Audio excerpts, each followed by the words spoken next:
Hezké dobré ráno, prvňáčci. Vítám vás v další hodině prvouky. Dnešní téma bude krásné. Budeme se bavit o emocích, a to o emoci radost. Takže dneska to bude celé takové radostné. Nachystejte si prosím pracovní sešit na straně 20 a nahoře máme rodinu a prázdný trojúhelník. Takže jsme na straně 20. Tento měsíc se bavíme o rodině, tak si prosím najděte v pracovním sešitě tuhle stranu. Začneme cvičením 1. Nejprve si přečteme, z čeho kdo má radost. A vemte si tužku, můžeme obloučkovat. Tak, pojďte se připravit na čtení. Já budu obloučkovat s vámi.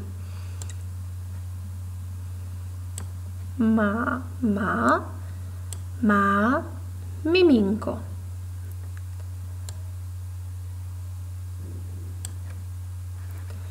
Máme radost. Tak tenhle smajlík, ten usměvavý znamená, znamená tu radost. Pozor na tečky, tam, kde vidíme tečku na konci věty, budeme se snažit klesnout hlasem. Druhý řádek, prosím.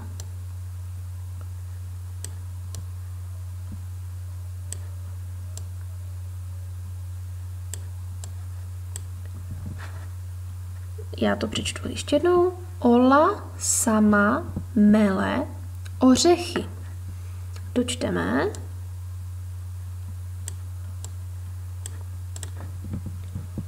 Ola má radost. Tak to byla Ola, která mele ořechy. Třetí řádek, prosím.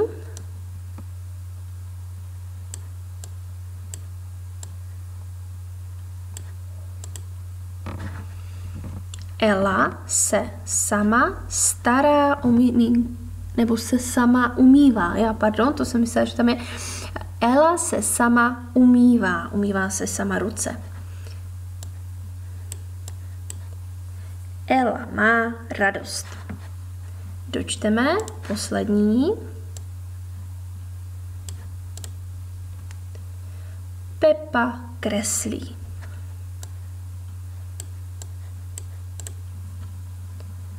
Pepa má radost. Tak měli jsme tady 4 různé situace, které můžou přinášet radost. Máma má miminko a máme všichni radost, že se narodilo a je zdravé. Ola sama mele ořechy. Možná ta Ola poprvé mohla takhle samostatně pracovat s mlýnkem, tak měla z toho radost, že sama mele. Ela se sama myje. Musela třeba dřív to vždycky dělat pod dohledem někoho a teď sama se myje. A Pepa kreslí a už jenom to, že kreslí a vytváří obrázek, tak mu to činí radost.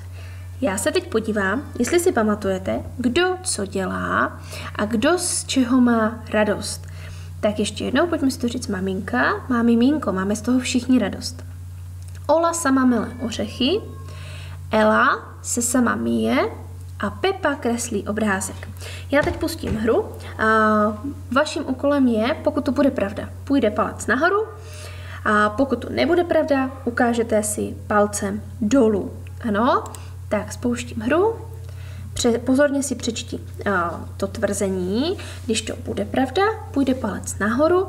Když to pravda nebude, půjde palec dolů. Tak první.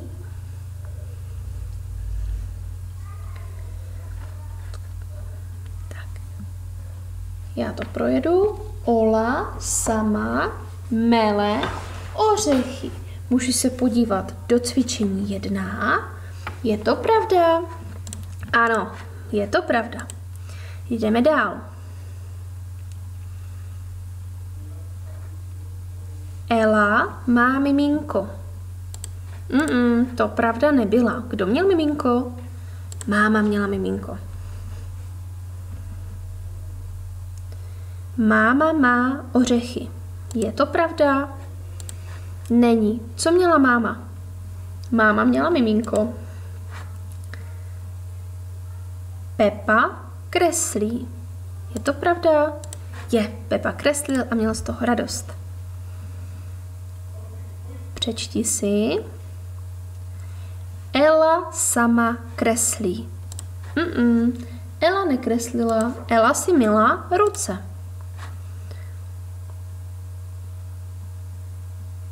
Máma má miminko. A všichni máme radost. I Oskárek má z toho velkou radost. Máma na tebe svým křídly, že si zvládla tohle cvičení. Nebo zvládla. Dobře. A teď, kdybychom se viděli, tak bychom si povídali o tom, z čeho vy máte radost. Třeba co vám způsobuje radost. A tady máme holčičku, která má otevřenou knihu. Co myslíte, co jí způsobuje radost? Má tam takovou tu bublinu s tím smajlíkem, s tou radostí. Co jí může dělat radost? Třeba, že si čte tam něco zajímavého, něco vtipného, nebo je tam nějaký příběh, který je blízký. Co vás ještě napadá? Co by vás napadlo, že dělá holčičce radost? Někdo by řekl, že to je třeba nějaké fotoalbum, že si může prohlížet fotky. To by taky klidně mohlo být, protože my do toho sešitu nebo do té knihy vlastně nevidíme. Dobře. Vedle máme chlapce, který drží pero a něco píše. Tak co mu bude způsobovat radost? Co mu způsobuje radost? Proč má radost, že píše? Třeba to, že se konečně naučil psát? Nebo že má třeba nové pero? Že dostal teď nové pero a může ho vyzkoušet? Nebo si píše nějaký deník? Vymýšlí příběh? Sepisuje svůj vlastní příběh?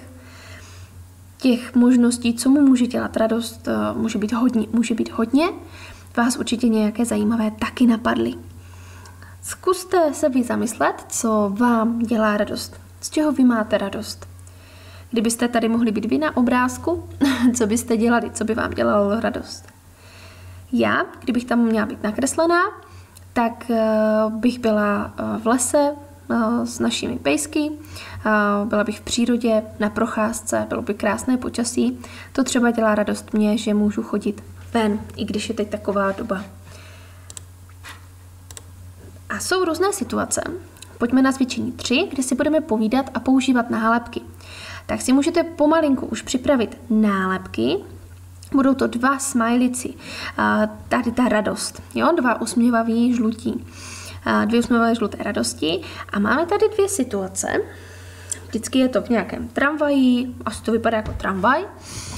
A my máme rozhodnout, jestli se ten chlapec pro jakou situaci se rozhodl a pro tu situaci, která mu udělala radost, tak ten nalepíme toho smajlíka. Tak pojďme se podívat na první situaci. Ano, tady na ten první obrázek. Vidíme, že chlapec asi jede ze školy, možná do školy, má na zádech aktovku a u něho, vedle něho, stojí starší paní s taškou přes rameno a jenom stojí, že? A teď má ten chlapec 2 možnosti, jak se může rozhodnout. Tady ta první možnost je to, že otočí hlavu bokem, dívá se ven a sedí dál na svém místě. Nebo druhá možnost je, že nabídne své místo k sezení té starší paní a jak vidíme na tom obrázku, tak ta paní to místo přijala. Takže se vyměnili, chlapec se drží, sedí ta starší paní. Tak kam si myslíte, že teď použijeme tu nálepku, tu radost, ta situace? Tak, nejde mi vzít. Jo, už jsem ji tam vložil. Tak přidali jsme radost toho smajlíka usměvavého, jsme přidali právě k té situaci, kdy ten chlapec pustil starší paní. Určitě má z toho ten kluk dobrý pocit, že udělal vlastně správnou věc, udělal dobrý skutek. A starší paní může mít taky radost, protože ví, že pořád jsou na světě správní kluci, kteří dělají správné věci. Tak, to by byla jedna situace. Pak máme druhou. Máme zase tramvaj.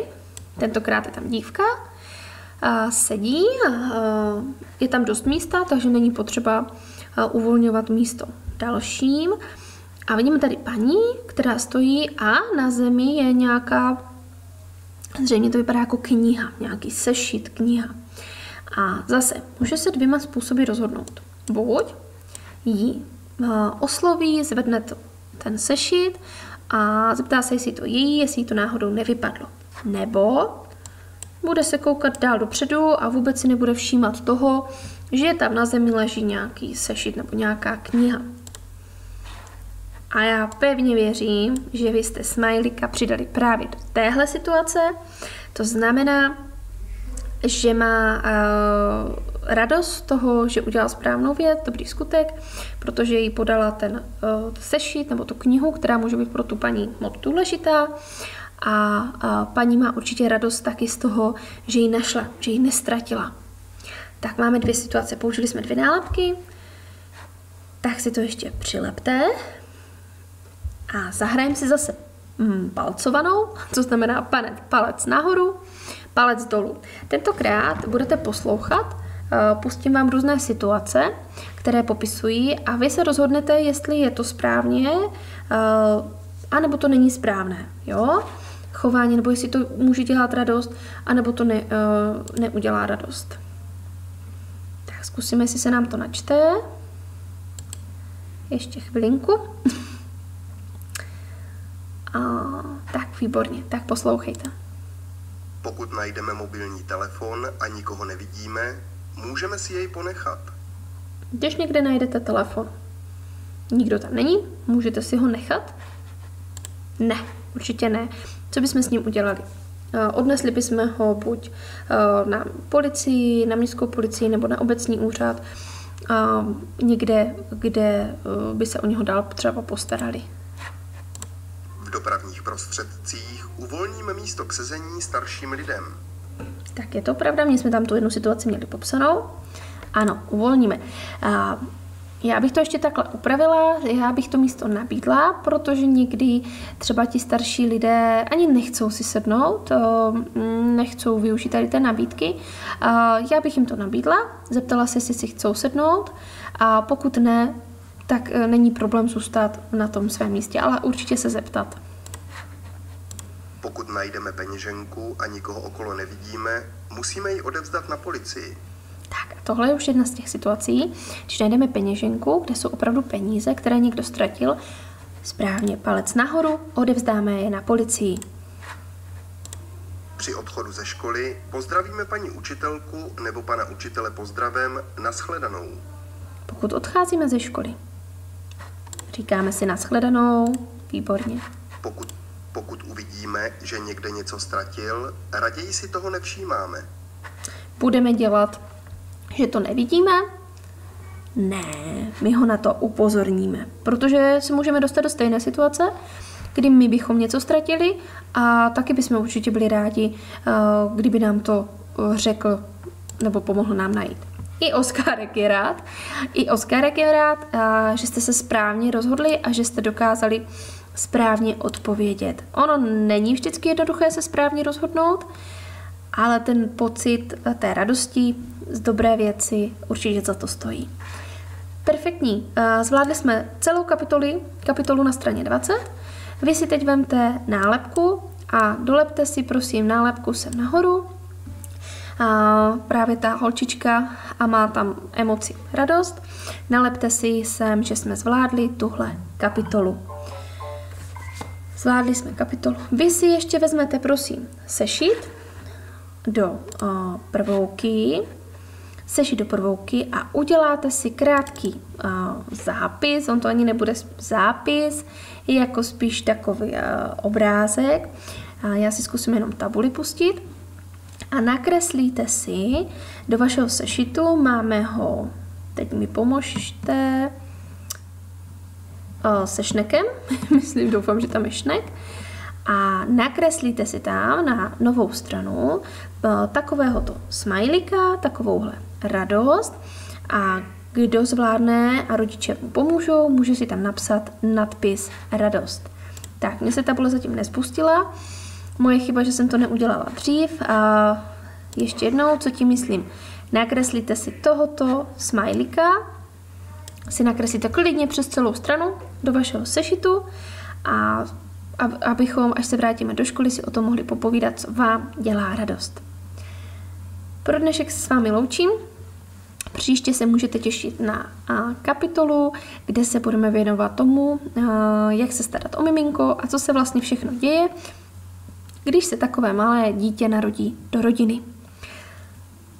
Mějte krásný den, mějte radost a uslyšíme se zase brzy. Ahoj všichni.